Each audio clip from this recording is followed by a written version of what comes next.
சின்ன கோவில்பட்டி என்ற சிற்றூர் அந்த ஆண்டு குளிர்காலம் வழக்கத்தை விடவும் மிகவும் கடுமையானதாக இருந்தது.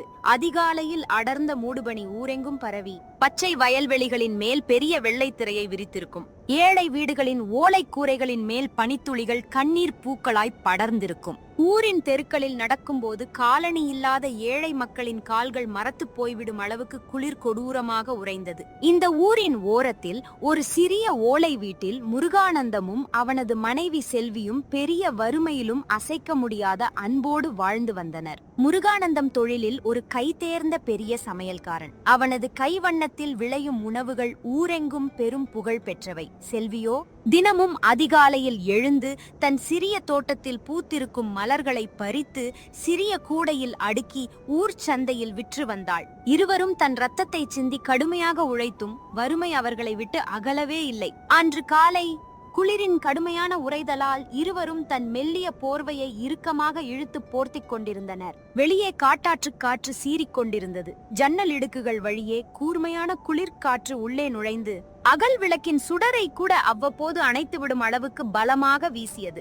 ஒவ்வொரு வருஷமும் இவ்ளோ குளிர் பொறாதில்லங்க. ஆனா இந்த வருஷம் உடம்பே மரத்து போகுதுங்க. தாங்கவே முடியலங்க. ஆமா செல்வி, ஊர்ல இருக்கிற ஏழை மக்கள் எல்லோருமே இந்த பெரிய குளிருக்கு ரொம்பவே கஷ்டப்படுறாங்க. வீட்டை விட்டு வெளியே வர்றதே ஒரு பெரிய போராட்டமா இருக்கு. செல்வி பெருமூச்சுடன் எழுந்து தன் விறகு அடுப்படையை நோக்கி நடந்தாள். வேலைக்கு போறதுக்கு நேரமாகுதுங்க ஐயா. ஆமா செல்வி, என் எஜமானி வசந்தா வீட்ல இன்னைக்கு பெரிய விருந்து இருக்கு. நான் உடனே போகணும். இருவரும் தத்தம் நேர்மையான வேலைகளுக்கு கிளம்பினர். வசந்தாவின் வீடு அது அந்த ஊரிலேயே மிகப்பெரிய மாளிகைகளில் ஒன்று. உயரமான மதில்கள், விரிவான பனி படர்ந்த தோட்டம் மற்றும் ஒவ்வொரு அறையிலும் ஒளி வீசும் அலங்கார விளக்குகள், இவை அனைத்தும் அவளது பெரிய செல்வச் செழிப்பை பறைசாற்றின. முருகானந்தம் அந்த மாளிகையை அடைந்த போது வசந்தா ஏற்கனவே அலங்கார ஏற்பாடுகளில் மும்முரமாக இருந்தாள். முருகானந்தம், சீக்கிரமா அத்தனை சமையல் வேலையையும் முடிச்சிடு. இன்னைக்கு நம்ம வீட்ல பெரிய விருந்து இருக்குன்னு உனக்கு தெரியுமே. அம்மா, அத்தனை சுவையான உணவுகளையும் தயாரா செஞ்சு வச்சுட்டேனுங்க. அப்படின்னா வீட்டை அலங்காரம் பண்றதுக்கும் எனக்கு கொஞ்சம் உதவி பண்ணு. சரி அம்மா, இப்பவே செய்யறேனுங்க. சரி முருகானந்தம், ஆனா இன்னைக்கு இரவு விருந்துக்கு நீயும் உன் மனைவியும் கட்டாயம் வரணும். எத்தனை மணிக்கு வரணும் அம்மா? மாலை 7 மணிக்கு வா. எனக்கு உன் உதவியும் கொஞ்சம் தேவைப்படும். மாலை 7 மணி. முருகானந்தமும் செல்வியும் தங்களிடம் இருந்த மிகச் சிறந்த சுத்தமான ஆடைகளை அணிந்து கொண்டு வசந்தாவின் பிரம்மாண்ட வீட்டை நோக்கி நடந்தனர். வீட்டை நெருங்கும் போதே செல்வியின் கண்கள் வியப்பில் அகன்று விரிந்தன. ஐயா, இந்த வீடு எவ்ளோ பெருசா இருக்குங்க. வெளியே இவ்ளோ கொடூர குளிரா இருக்கும்போது இந்த வீட்டுக்குள்ள ஒரு துளி குளிரே தெரியலையேங்க. செல்வி, இந்த வீடு இவ்வளவு சூடா இருக்கிறதுக்கு காரணம் எஜமானி வீட்டு ஒவ்வொரு அறையிலையும் செயற்கை வெப்பக்கருவி வச்சிருக்காங்க. செல்வியின் முகத்தில் ஒரு ஏக்கமும் ஏக்கப் பெருமூச்சும் மிளிர்ந்தது. நமக்கும் நம்ம ஓலை வீட்ல ஒரு செயற்கை வெப்பக்கருவி வச்சா எவ்ளோ நல்லா இருக்குங்க. எப்போவாவது நமக்கும் அது சாத்தியமாகும் செல்வி. விருந்து மிக நன்றாக நடைபெற்றது. வசந்தாவின் நண்பரான பாலகிருஷ்ணன் முருகானந்தத்தின் கைவண்ணத்தில் உருவான உணவை ருசித்து பார்த்ததும் பெரிய அமுதச் சுவையில் அசந்து போனார். வசந்தா, உன் சமையல்காரரோட கைவண்ணம் ரொம்பவே அற்புதமா இருக்குப்பா. இவ்ளோ சுவையான உணவை நான் நீண்ட நாளா என் வாழ்நாளிலேயே சாப்பிட்டதே இல்லை. என்ன ஒரு கைப்பக்குவம். ஆமா பாலு, முருகானந்தம் ரொம்பவே திறமையான நேர்மையான சமையல்காரர். விருந்தினர்கள் அனைவரும் திருப்தியுடன் திரும்பிச் சென்ற பின் முருகானந்தமும் செல்வியும் மன மகிழ்ச்சியுடன் வீடு திரும்பினர். சில நாட்களுக்கு பிறகு பாலகிருஷ்ணன் மீண்டும் வசந்தாவின் மாளிகைக்கு வந்தார். வசந்தா, கொஞ்ச நாள்ல உன் கணவரோட பிறந்த நாள் வருதே, ஏன் முருகானந்தத்தையே வச்சு மறுபடியும் ஒரு பிரம்மாண்ட விருந்து ஏற்பாடு பண்ணக்கூடாது? நல்ல யோசனை பாலு. முந்தின முறையும் அவரோட அமுதச் சமையல் எல்லோருக்கும் ரொம்பவே பிடிச்சிருந்துச்சு. ஆனால் அன்றிரவு தன் ஆடம்பர வீட்டிற்கு திரும்பிச் சென்ற பாலகிருஷ்ணனின் மனதில் கொடூரமான சுயநல எண்ணம் ஒன்று உருவாகியது. இந்த வசந்தா என்னதான் இவ்ளோ பெருமை பேசுறாளோ, எப்ப பார்த்தாலும் இந்த முருகானந்தம்னு பெருமை பேசுறா. இவனை வசந்தா கிட்ட இருந்து பிரிச்சு என் உணவகத்துக்கே நிரந்தர அடிமையா வேலைக்கு வச்சுக்கணும். வசந்தாவின் கணவரின் பிறந்த நாள் விருந்து மாளிகையே வண்ண விளக்குகளாலும் இசை ஒலிகளாலும் நிறைந்து வழிய மிகச் சிறப்பாக ஏற்பாடு செய்யப்பட்டிருந்தது. முருகானந்தமும் செல்வியும் அன்போடு அழைக்கப்பட்டு வருகை தந்த விருந்தினர்களுக்கு சுட சுட உணவு பரிமாறும் பணியில் தீவிரமாக ஈடுபட்டு கொண்டிருந்தனர். விருந்தினர்கள் நடுவே புன்னகையோடு அமர்ந்திருந்த அந்த சுயநல பாலகிருஷ்ணன் அறையின் ஒரு மூலையில் வைக்கப்பட்டிருந்த அரிய விலையுயர்ந்த ஒரு பீங்கான் தொட்டியை கவனித்தார். தான் மனதுக்குள் தீட்டிய திட்டமிட்டதைப் போலவே அவர் மெதுவாக அந்த தொட்டியை நோக்கி நடந்து சென்று தன் கையால் அதை தந்திரமாக தள்ளிவிட்டார். பெரிய சத்தத்துடன் அந்த விலையுயர்ந்த தொட்டி கீழே விழுந்து நொறுங்கியது. அவர் ஒன்றுமே தெரியாதது போல மெதுவாக அங்கிருந்து விலகிச் சென்றார். அந்த நேரத்தில் அந்த தொட்டியின் அருகில் நின்றிருந்தவள் அப்பாவி செல்வி மட்டுமே. பெரிய சத்தம் கேட்டு வசந்தா பதறியடித்து ஓடி வந்தாள். தொட்டி சுக்குநூறாக நொறுங்கி கிடப்பதைக் கண்டதும் அவளுக்கு உடனடியாக தன் வேலைக்காரி செல்வி மேல் அநியாயமாக சந்தேகம் வந்தது. முருகானந்தம், வந்து பாரு, உன் மனைவி என்ன அநியாயம் பண்ணிருக்கான்னு. அம்மா, தயவு செஞ்சு முதல்ல என் மனைவியிடம் கேட்க விடுங்க. உண்மையிலேயே அவளால தான் இது நடந்ததான்னு விசாரிப்போம் அம்மா. என்ன, உன் மனைவி என்ன உலகத்திலேயே சத்தியத்தின் செயலா? அப்போ நான் என்ன பொய் சொல்றேனா? அம்மா, நான் அப்படி ஒருபோதும் சொல்லலையே அம்மா. ஆனா உண்மை என்னன்னு தீரத் தெரியாம நான் என் மனைவியை அநியாயமா தண்டிக்க முடியாதுங்க. பின்னர் அவன் பயந்து நடுங்கிக் கொண்டிருந்த செல்வியிடம் திரும்பினான். செல்வி, எஜமானியோட இந்த தொட்டி உண்மையிலேயே உன்னாலதான் உடைஞ்சதாடி. இல்லங்க ஐயா, நான் வெறும் அந்த அழகிய தொட்டிய பாத்துட்டு நின்னேனுங்க. இந்த உறைபனி குளிர்காலத்துல இந்த வீட்டுக்குள்ள எப்படி இவ்வளவு சூடா இருக்குன்னு ஆச்சரியப்பட்டு பார்த்தேனுங்க. நான் அதை தொடவே இல்லைங்க ஐயா. செல்வி, யாரால இது உடைஞ்சதுன்னு கண்ணார பார்த்தியா? ஆமாங்க ஐயா, அந்த பாலகிருஷ்ணன் அண்ணனோட கைப்பட்டுத்தான் அந்த தொட்டி கீழே விழுந்து உடைஞ்சதுங்க. இதை கேட்ட பாலகிருஷ்ணன் உடனடியாக ஆத்திரத்துடன் போலி கோபத்துடன் எழுந்தார். வசந்தா, உங்க வீட்ல மரியாதையா வந்த மேலான விருந்தினரையா இப்படி அவமானப்படுத்துவீங்க? ஒரு அற்ப வேலைக்காரி பொண்ணு என் மேல பழி சுமத்துறாளா? பாலு, தயவு செஞ்சு கோவப்படாத, நான் என்ன பண்ணணும்னு பாக்குறேன். வசந்தா, என் நட்பும் மரியாதையும் உனக்கு கொஞ்சமாவது முக்கியம்னா இந்த வேலைக்காரங்களை உன் வீட்ல இனிமே ஒரு நிமிஷம் கூட வச்சுக்காத. ஆனா பாலு, உண்மையே தெரியாம முருகானந்தத்தை நான் எப்படி திடீர்னு வேலையை விட்டு வெளியேற்ற முடியும்? சரி, அப்போ இதுதான் என் கடைசி வருகை. இதுக்கப்புறம் நான் ஒருபோதும் உன் வீட்டு பக்கமே வரமாட்டேன். தன் செல்வந்த நண்பரின் மரியாதையை காக்க வேண்டும் என்ற நிர்பந்தத்தில் வேறு வழியின்றி வசந்தா கண்ணீருடன் முருகானந்தத்தை வேலையிலிருந்து அநியாயமாக நீக்கினாள். பாலகிருஷ்ணனின் தந்திரம் மிக எளிதாகவே பலித்துவிட்டது. அன்றிரவு தங்கள் சிறிய ஓலை வீட்டிற்கு திரும்பிய பின் செல்வி பெரிய வருத்தத்துடனும் குற்ற உணர்வுடனும் அமர்ந்திருந்தாள். ஐயா, நீங்க ஏன் அந்த பெரிய மனுஷங்க கிட்ட வாதாட போனீங்க? அவங்க முன்னாடி கொஞ்சம் என்ன திட்டியிருந்தா என்னங்க ஆயிருக்கும்? உங்க வேலையாவது மிஞ்சி இருக்குமே.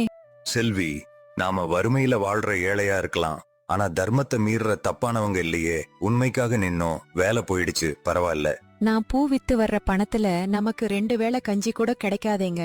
செல்வி, மேலே இருக்கிற அந்த இறைவன் மேல நம்பிக்கை வை. சில 100 ரூபாய் பணத்துக்காக என் மனைவியையே தப்பு பண்ணினவனு பொய் சொல்லி இருந்தா என் மனசாட்சி அல்லவா கீழே விழுந்து நொறுங்கி இருக்கும். வேற யாருடைய மனசாட்சியும் இல்லையே. செல்வி மென்மையாக தலையாட்டினாள். சரிங்க ஐயா, எனக்கு புரியுது. ஆனா நமக்காக ஒரு தடவை எஜமானியிடம் போய் மன்னிப்பு கேட்டு மறுபடியும் வேலையை கேட்க முடியுமாங்க? செல்வி, வேலை கிடைக்கும்னு நான் உறுதி தர மாட்டேன். ஆனா உன் வேண்டுகோளுக்காக ஒரே ஒரு தடவை அம்மா கிட்ட போய் வேலை கேட்கிறேன். மறுநாள் காலை முருகானந்தம் வசந்தாவின் மாளிகைக்கு சென்று கண்ணீருடன் மன்றாடினான். ஆனால் பாலகிருஷ்ணனின் மிரட்டலால் பெரிய பீதியடைந்திருந்த வசந்தா அவன் எவ்வளவு கேட்டும் அவனை மீண்டும் வேலைக்கு அமர்த்த மறுத்து அநியாயமாக திருப்பி அனுப்பிவிட்டாள். வாரங்கள் கடந்தன. சின்ன கோவில்பட்டி சிற்றூரில் குளிர் இன்னும் கடுமையானதாக அதிகரித்தது. வேலையில்லாத முருகானந்தம் தன் குடும்பத்தை காப்பாற்ற வேறு வழியின்றி ஊரில் கிடைத்த கரடு முரடான சிறு வேலைகளை செய்யத் தொடங்கினான். பாரமான செங்கல் சுமத்தல், கட்டிட வேலைகளில் கடினமாக உதவுதல் போன்ற கடின உழைப்பு வேலைகளில் இறங்கினான். ஐயா, கொடூரமா இருக்கிற இந்த உறைபனி குளிர்ல நீங்க இப்படி பாரமான கடின உடல் உழைப்பு வேலை செய்ய முடியுமாங்க? செல்வி, என் எஜமானி வசந்தா எனக்கு மறுபடியும் வேலை தரலையே. இப்ப செங்கல் சுமக்கிற வேலை செஞ்சு எப்படியோ குடும்பத்தை காப்பாத்த கொஞ்சம் கூலி சம்பாதிக்கிறேன். ஐயா, எனக்கு புரியுதுங்க. நாம ஆசைப்பட்டு வீட்ல ஒரு செயற்கை வெப்பக்கருவி வாங்கணும்னு நினைச்சோமே, அது இப்போ எட்டாத கனவாகவே போச்சுங்க. செல்வி, நான் நிச்சயமா தொடர்ந்து முயற்சி பண்ணுவேன். கண்டிப்பா ஒரு நல்ல வேலை கிடைக்குதான்னு பாக்குறேன். நாட்கள் மேலும் மேலும் மிக கடினமாகின. ஒரு நாள் முருகானந்தத்தால் அன்றைய ஒருவேளை உணவுக்கு தேவையான பணத்தை கூட சேகரிக்க முடியாமல் போனது. இறைவா, இப்போ வீட்ல சமையலுக்கு ஒரு பிடி மாவு கூட இல்லையே. எங்கிருந்து உணவை கொண்டு வருவேன்? செல்வி அங்கே வந்து அவனது கவலையை கண்டாள். என்ன ஆச்சுங்க ஐயா? ஏன் இப்படி பெரிய கவலையா அமர்ந்திருக்கீங்க? செல்வி, எனக்கு கிடைச்ச சொற்ப கூலியை எல்லாம் பழைய வீட்டு செலவுக்கே செலவழிச்சிட்டேன். இன்னைக்கு சமைக்க வீட்ல உணவுக்கு ஒண்ணுமே இல்லையே. ஐயா, அதுக்காக கவலைப்படாதீங்க. இன்னைக்கு நான் கொஞ்சம் உணவு கொண்டு வந்திருக்கேனுங்க. நான் பூ விற்கும் அந்த பணக்கார வீட்ல பெரிய விருந்து நடந்துச்சுங்க. அவங்க அன்பு கூர்ந்து எங்களுக்கும் கொஞ்சம் உணவை அனுப்பினாங்கங்க. அன்றிரவு அவர்கள் இருவரும் அந்த உணவை பகிர்ந்து சாப்பிட்டு சிறு நெஞ்ச நிறைவோடு உறங்கினர். மறுநாள் காலை முருகானந்தம் மீண்டும் புது வேலை தேடி தெருக்களில் புறப்பட்டான். வழியில் எதிர்பாராமல் அதே பாலகிருஷ்ணனை சந்தித்தான். முருகானந்தம், என்ன ஆச்சு உனக்கு? இவ்ளோ கவலையா தெருவுல அலைஞ்சுட்டே இருக்கியே? உங்ககிட்ட நிறைய பணம் இருக்குதானே ஐயா? ஆனா எங்கள மாதிரி ஏழை வேலைக்காரங்களோட வயிற்று பசிய பத்தியும் வாழ்க்கைய பத்தியும் நீங்க ஒருபோதும் யோசிக்கவே இல்லையே ஐயா. அப்படி இல்ல முருகானந்தம், நான் உன்னை தேடி பிடிக்க ரொம்பவே முயற்சி பண்ணினேன். அன்னைக்கு நான் பண்ணின வழி தப்பா தான் இருந்துச்சுன்னு எனக்கு நல்லாவே தெரியும். ஆனா வேணும்னு உனக்கு தீங்கு பண்ண நான் இத பண்ணலப்பா. ஐயா, நீங்க பெரிய மனுஷங்க. உங்களுக்கு தெரு தெருவா அலைய வேண்டிய அவசியமே இல்ல ஐயா. ஆனா எங்கள மாதிரி ஏழைங்க வேலை போனா எங்க போவோம்? உன்கிட்ட மன்னிப்பு கேக்குறதால உனக்கு இழந்த எதுவும் உடனடியா கிடைக்காதுன்னு தெரியும் முருகானந்தம். ஆனா என்கிட்ட நகர்ல ஒரு பெரிய உணவகம் இருக்கு. நீ அங்க முதன்மை சமையல்காரர் வேலை பார்த்தா உன் கை சமையல் எல்லோருக்கும் பிடிச்சா நல்ல சம்பளம் நிச்சயம் கிடைக்கும்பா. முருகானந்தத்திற்கு வேறு வழியில்லை. தன் வறுமையின் பொருட்டு அவன் அந்த வாய்ப்பை ஏற்றுக்கொண்டான். அன்று மாலையே பாலகிருஷ்ணனின் உணவகத்தில் சமையல் வேலையில் சேர்ந்தான். அவனது கைவண்ணத்தின் அமுதச் சுவையில் அன்று உணவகம் மூடும் நேரமாகியும் வாடிக்கையாளர்களின் கூட்டம் அலைமோதியது. முருகானந்தம், இன்னைக்கு சமைச்ச அத்தனை உணவும் வித்து போச்சு. கூட்டமும் குறையவே இல்லப்பா. நாளைக்கு இன்னும் அதிக அளவு உணவு தயார் பண்ணணும். நிச்சயமா ஐயா, எனக்கு சுவையான காலை உணவுகளும் தயார் பண்ண தெரியுங்க. ரொம்ப நல்லது. இதோ இன்னைக்கு வேலைக்கான கூலி 500 ரூபாய். மிக்க நன்றி ஐயா. என் குடும்பத்தை இன்னைக்கு பட்டினி இல்லாம காப்பாத்திட்டீங்க. அவன் அந்த பணத்துடன் நேராக மளிகை கடைக்கு சென்று ஒரு வாரத்திற்கு தேவையான தானியத்தையும் காய்கறிகளையும் வாங்கி நெஞ்சில் நிம்மதியோடு வீடு திரும்பினான். செல்வி, இறைவன் நம் கூக்குரலை கேட்டுட்டான். இதோ ஒரு வாரத்துக்கான தானியமும் காய்கறியும். ஐயா, உங்ககிட்ட இவ்ளோ பணம் எங்கிருந்து வந்துச்சுங்க? நல்ல வேலை கிடைச்சிடுச்சாங்க. செல்வி, நம்ம பழைய எஜமானி வசந்தாவோட நண்பர் பாலகிருஷ்ணன் இருக்காரே, அவரோட பெரிய உணவகத்துல எனக்கு சமையல்காரர் வேலை கிடைச்சிச்சு. இன்னைக்கு 500 ரூபாய் கூலியும் தந்துட்டாரு. ஆஹா, ரொம்ப சந்தோஷங்க. சரிங்க, சீக்கிரமா அமுதமா சமையல் பண்றேன். நீங்க கை கால் கழுவிண்டு வாங்க. அன்றிரவு பல வாரங்களுக்கு பிறகு முதன்முறையாக அவர்களின் சிறிய ஓலை வீட்டில் ஒரு நிம்மதியான சிரிப்பும் ஆனந்தமும் ஒலித்தது. மறுநாள் காலை முதற்கொண்டு முருகானந்தம் பாலகிருஷ்ணனின் உணவகத்தில் தன் முழு திறமையையும் நேர்மையையும் காட்டத் தொடங்கினான். அவனது கைவண்ணத்தில் உருவான உணவின் மணமும் சுவையும் வாடிக்கையாளர்களை அப்படியே மயக்கி போட்டன. பாலகிருஷ்ணன் அண்ணா, புது சமையல்கார வேலைக்கு வச்சிருக்கீங்களா? என்னாச்சு உங்களுக்கு? இன்னைக்கு உணவு அமுதமாக அவ்வளவு சுவையா இருக்கே. ரொம்ப நன்றிங்க. எல்லாம் எங்க புது சமையல்காரரோட பெரிய திறமைதான். நாட்கள் செல்லச் செல்ல முருகானந்தத்தின் கைச்சமையலின் புகழ் அந்த ஊர் முழுவதும் காட்டுத்தீ போல பரவியது. உணவகத்தில் கூட்டம் அலைமோதியது. முருகானந்தம், உன் கையில உண்மையிலேயே ஏதோ மாய மந்திரம் இருக்குப்பா. உன் உணவை ஒரு தடவை சாப்பிட்டவங்க அத்தனை பேரும் மீண்டும் மீண்டும் வேணும்னு கேட்டு அடம் பிடிக்கிறாங்க. எல்லாமே அந்த இறைவனோட அருள் ஐயா. உண்மையிலேயே முருகானந்தம், அப்படி இதுல நீ என்ன ரகசிய மசாலா போடுற? ஐயா, அப்படி சிறப்பு ரகசியம் எதுவுமே இல்லீங்க. அன்போட சரியான அளவுல உப்பு, மிளகாய், மசாலா சேர்க்கிறேன், அவ்வளவுதான் ஐயா. உணவகத்தின் பெரிய வெற்றியாலும் குவியும் பணத்தாலும் பாலகிருஷ்ணன் தன் ஆடம்பர வீட்டில் ஒரு புதிய நவீன செயற்கை வெப்பக் கருவியையும் வாங்கி வைத்தார். ஒரு நாள் மாலை தன் மனைவியிடம் பெருமையாகவும் அகந்தையாகவும் பேசிக் கொண்டிருந்தார். ரொம்பவே நல்லாதான் செஞ்சீங்க. அந்த திமிரு பிடிச்ச உங்க தோழி வசந்தாவுக்கு நல்ல பாடம் கத்துக் கொடுத்தீங்க. அவளுக்கு சமையலை பத்தியும் மனுஷங்களை பத்தியும் ஒண்ணுமே தெரியாதுல்ல. இப்போ நானும் யாருக்கும் குறைவில்லைன்னு நிரூபிச்சுட்டேன். ஆமா, முருகானந்தத்தால இப்போ என் உணவகம் ஒருபோதும் காலியா இருக்கிறதே இல்லை. அவனோட கைச்சமையல் தான் என் பெரிய வெற்றிக்கு காரணம். ஆனா ஒரு விஷயத்தை மட்டும் நல்லா நினைவுல வச்சுக்கோ. வசந்தாவுக்கு அன்னைக்கு நாம ஆடின நாடகத்தின் உண்மையும் முருகானந்தம் என்கிட்ட வேலை செய்யறதும் தெரிஞ்சிடவே கூடாது. அத பத்தி நீங்க கவலையே படவே வேணாம், நான் பார்த்துக்கிறேன். ஆனால் அவர்கள் இருவருமே அறியாமல் அந்த வீட்டின் வாசலுக்கு வெளியே அன்று தற்செயலாக அங்கு வந்திருந்த வசந்தா நின்று கொண்டிருந்தாள். அவர்கள் பேசிய அத்தனை துரோக உரையாடலையும் அவளது காதுகள் தெளிவாக கேட்டுவிட்டன. தன் நம்பிக்கைக்குரிய நண்பனின் சதியையும் வஞ்சகத்தையும் உணர்ந்த நொடியில் அவளது இதயம் வேகமாக துடித்தது. கண்களில் கண்ணீர் வழிய ஆத்திரமும் அதிர்ச்சியும் மேலோங்க அவள் அமைதியாக அங்கிருந்து விலகிச் சென்றாள். சில நாட்களுக்கு பிறகு அன்று மதியம் பாலகிருஷ்ணனின் உணவகத்தில் வாடிக்கையாளர்களின் கூட்டம் அலைமோதிக் கொண்டிருந்தது. திடீரென ஒரு வாடிக்கையாளர் தன் இருக்கையிலிருந்து ஆவேசமாக எழுந்து கூச்சலிட்டார். அவர் நடராஜன் என்ற பிரபல வழக்கறிஞர். என்னையா உணவு இது? பாருங்க, இந்த உணவுக்குள்ள ஒரு அருவருப்பான பல்லி செத்து கிடக்கு. பாலகிருஷ்ணன் பெரிய திகைப்புடன் பதறி அடித்து ஓடி வந்தார். ஐயா, பெரிய தப்பு நடந்துடுச்சுங்க. இந்த மாதிரி ஒரு கொடூரமான புகார் இதுவரைக்கும் எங்க உணவகத்துக்கு வந்ததே இல்லையேங்க. என்னையா, நான் பொய் சொல்றேன்னு நினைக்கிறீங்களா? நான் ஒரு வழக்கறிஞர். உங்களை சும்மா விட மாட்டேன். உங்க உணவகத்தையே அதிகாரப்பூர்வமாக மூடி சீல் வைக்கச் செய்யறேன். ஐயா, தயவு செஞ்சு அப்படி பண்ணாதீங்கய்யா. இந்த உணவகம் தான் என் ஒட்டுமொத்த வாழ்க்கையே. நான் குடும்பத்தோட தெருவுல தான் நிக்க வேண்டியதா ஆயிடும். எனக்கு எந்த போலி மன்னிப்பும் தேவையில்லை. நான் உங்கள் உணவகத்தின் மீது வழக்கை போட்டே தீருவேன். வழக்கறிஞர் நடராஜன் உண்மையிலேயே உணவகத்தின் மேல் நீதிமன்றத்தில் வழக்கு தொடுத்தார். சட்ட நடவடிக்கைகள் வேகமாக நடந்தன. நீதிமன்ற உத்தரவால் உணவகம் தற்காலிகமாக உடனடியாக மூடப்பட வேண்டிய நிலைக்கு வந்தது. பாலகிருஷ்ணன் மீள முடியாத நிதி சிக்கலுக்குள் தள்ளப்பட்டார். அதே சமயம் மீண்டும் திடீரென வேலையிழந்த முருகானந்தத்தின் குடும்ப நிலைமையும் அடியோடு மோசமடைந்தது. செல்வி, பாலகிருஷ்ணனோட உணவகமும் மூடிடுச்சு. இப்போ எனக்கு வேலையே இல்லையே. சில வாரங்கள் பெரிய மனத்தளர்ச்சியிலும் குற்ற உணர்ச்சியிலும் கழிந்த பின் பாலகிருஷ்ணன் தன் தவறை உணர்ந்து நேரடியாக வசந்தாவின் வீட்டிற்கு செல்ல முடிவெடுத்தார். வசந்தா, நான் ரொம்ப நாளா உன்கிட்ட ஒரு பெரிய உண்மையை சொல்லணும்னு நினைச்சேன். ஆனா சொல்ல தைரியமே வரல.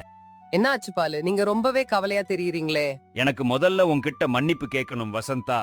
அன்னிக்கு உன் வீட்ல செல்வி அந்த பீங்கான் தொட்டிய உடைக்கவே இல்ல. நான் தான் சுயநலமாக மனசார முருகானந்தத்தை உன் வீட்டை விட்டு அனுப்ப நினைச்சு அந்த தொட்டியை தள்ளி விட்டேன். முருகானந்தத்தை என் வீட்டை விட்டு அனுப்புனதால உங்களுக்கு என்ன பயன் கிடைச்சிருக்கும் பாலு? முருகானந்தம் ரொம்பவே அமுதமா சமையல் பண்ணுவான் வசந்தா.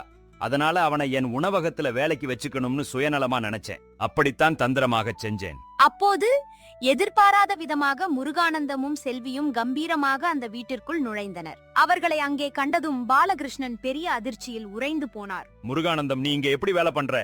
நான் தான் முருகானந்தத்தை மறுபடியும் என் வீட்ல வேலைக்கு எடுத்துக்கிட்டேன் பாலு. அன்னைக்கு நடந்த முழு சம்பவமும் உங்க சுயநல திட்டமான சூழ்ச்சின்னு எனக்கு ரொம்ப நாளுக்கு முன்னாடியே உண்மை தெரிஞ்சிடுச்சு. எனக்கு ஒண்ணுமே புரியல வசந்தா. என்ன நடக்குதுன்னே தெரியலையே. அந்த நேரத்தில் வழக்கறிஞர் நடராஜனும் சிரித்தபடி அங்கு வந்து சேர்ந்தார்.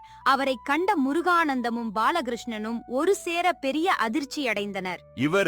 இவருதானே என் உணவகத்தை நீதிமன்றம் மூலமா மூடச் செஞ்சாரு. இவரை உங்களுக்கு எப்படி தெரியும் வசந்தா? உங்கள் அத்தனை கேள்விகளுக்கும் இப்போ பதில் கிடைக்கும் பாலு. நடராஜன் என் நெருங்கிய வழக்கறிஞர் நண்பர்.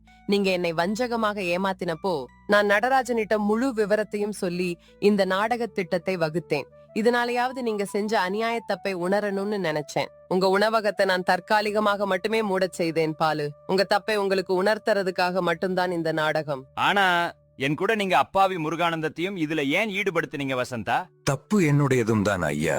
அன்னைக்கு நான் இன்னும் கொஞ்சம் யோசிச்சு நடந்திருந்தா இன்னைக்கு நானோ நீங்களோ இந்த சோதனையான நாளை பார்க்க வேண்டி இருந்திருக்காது ஐயா. அந்த தருணத்திலேயே வசந்தா ஒரு முக்கியமான பெரிய முடிவை அனைவரின் முன்னிலையிலும் அறிவித்தாள். அன்று முதல் முருகானந்தத்திற்கு மாதம் 15,000 ரூபாய் சம்பளம் தரப்படும் என்றும் அவன் அவளது வீட்டிலேயே முதன்மை சமையல்காரராக தொடர்வான் என்றும் அறிவித்தாள். பாலகிருஷ்ணனின் உணவகமும் விரைவில் மீண்டும் திறக்கப்பட்டது. ஏனெனில் வழக்கறிஞர் நடராஜனின் வழக்கு உண்மையில் ஒரு பாடம் கற்பிக்கும் நோக்கத்திற்காக மட்டுமே திட்டமிட்டு தொடுக்கப்பட்டதாக இருந்தது. வறுமையும் குளிரும் நீங்கி முருகானந்தத்தின் குடும்பத்தில் தர்மமும் நேர்மையும் வென்றது. வாரங்கள் கடந்தன. முருகானந்தத்தின் புது சம்பளம் அவனது குடும்பத்தின் வறுமை நிறைந்த வாழ்க்கையை மெதுவாகவும் நேர்த்தியாகவும் மாற்றத் தொடங்கியது. ஒரு நாள் மாலை தெருவில் நடந்து செல்கையில் ஒரு மின்சாதன கடையின் முன் நின்று அங்கு காட்சிக்கு வைக்கப்பட்டிருந்த செயற்கை வெப்பக் கருவியை பார்த்தான். அண்ணா, இந்த செயற்கை வெப்பக்கருவி விலை என்ன? இது 10,000 ரூபாய். ஐயோ, ரொம்ப அதிகமா இருக்கே அண்ணா. தம்பி, புது செயற்கை வெப்பக்கருவி வாங்கினா 6,000க்கு குறைவா எங்கேயுமே கிடைக்காதுப்பா. சரி அண்ணா, நான் 5,000 ரூபாய் தர்றேன். இது உண்மையிலேயே நல்லா வேலை செய்யுமா? நிச்சயமா நல்லா வேலை செய்யும் தம்பி. 6 மாசத்துக்குள்ள இதுல ஏதாவது கோளாறு வந்து கெட்டு போனா நாங்களே இலவசமா சரி பண்ணி தர்றோம். சரி அண்ணா, நான் 5,000 ரூபாய் தர்றேன். அவன் அந்த செயற்கை வெப்பக் கருவியை வாங்கி நீண்ட காலக்கனவு நனவான மகிழ்ச்சியுடன் வீட்டிற்கு கொண்டு வந்தான். கடைக்காரர் அதை அவனது சிறிய ஓலை வீட்டில் பொருத்தி வைத்தார். அக்கருவி இயங்கத் தொடங்கியதும் அந்த சிறிய ஓலை வீடு முழுவதும் கதகதப்பான சூடான காற்று மெல்ல மெல்ல பரவியது. ஆஹா, இது என்ன அற்புதம்! இவ்ளோ கொடூரமான குளிர்ல இப்படி ஒரு கதகதப்பான சூடு. செல்வி, கடைசியா நம்ம நீண்ட நாள் கனவு நிறைவேறிடுச்சு. உங்க கடின உழைப்பாலையும் கலங்கமில்லாத நேர்மையாலையும் தான் இது எல்லாமே சாத்தியமாச்சுங்க ஐயா. செல்வி, நம்ம குடும்பத்தை விட எனக்கு உலகத்துல எதுவுமே முக்கியம் இல்ல. இந்த செயற்கை வெப்பக்கருவி நம்ம வீட்டை மட்டும் இல்ல, நம்ம மனசையும் அன்பால சூடேத்தும். வசந்தாவும் பாலகிருஷ்ணனும் காலப்போக்கில் தங்கள் பழைய நட்பை மீண்டும் புதுப்பித்துக் கொண்டனர். பாலகிருஷ்ணன் தன் கடந்த கால தவறுக்கு பரிகாரமாக முருகானந்தம் மற்றும் செல்வியின் குடும்பத்திற்கு தேவையான அத்தனை மளிகை பொருட்களையும் மாதந்தோறும் அன்புடன் அனுப்பி வந்தார். அவரது உணவகமும் மீண்டும் ஊரெங்கும் புகழ் பெற்று செழித்தோங்கியது. ஒரு அமைதியான வண்ண மாலை பொழுதில் தன் வீட்டு வாசலில் அமர்ந்திருந்த முருகானந்தம் தன் அன்பு மனைவியையும் அருகில் அமர வைத்து தூரத்தே மறையும் செவ்வானச் சூரியனை பார்த்தபடி சொன்னான். செல்வி, இந்த குளிர்காலம் நமக்கு நிறைய கஷ்டங்களையும் கண்ணீரையும் கொடுத்திருந்தாலும் அதே குளிர்காலம் தான் நமக்கு உண்மையான நண்பர்களையும் நேர்மையின் பெரிய மதிப்பையும் கற்றுக் கொடுத்திருக்கு. ஆமாங்க ஐயா, நம்மள சுற்றி எத்தனை பெரிய துன்ப இருள் வந்தாலும் நம்ம கிட்ட நேர்மையும் பொறுமையும் இருந்தா ஒரு நாள் நமக்கான விடியல் வெளிச்சம் நிச்சயமா வருங்க. வெளியே உறைபனி குளிர்காற்று இன்னும் வீசிக்கொண்டிருந்தது. ஆனால் அந்த சிறிய ஓலை வீட்டிற்குள் செயற்கை வெப்பக் கருவியின் வெப்பத்தையும் மீறிய ஒரு தெய்வீக அரவணைப்பு, நேர்மையாலும் அன்பாலும் பொறுமையாலும் கட்டப்பட்ட ஒரு அரவணைப்பு என்றும் நிலைத்திருந்தது.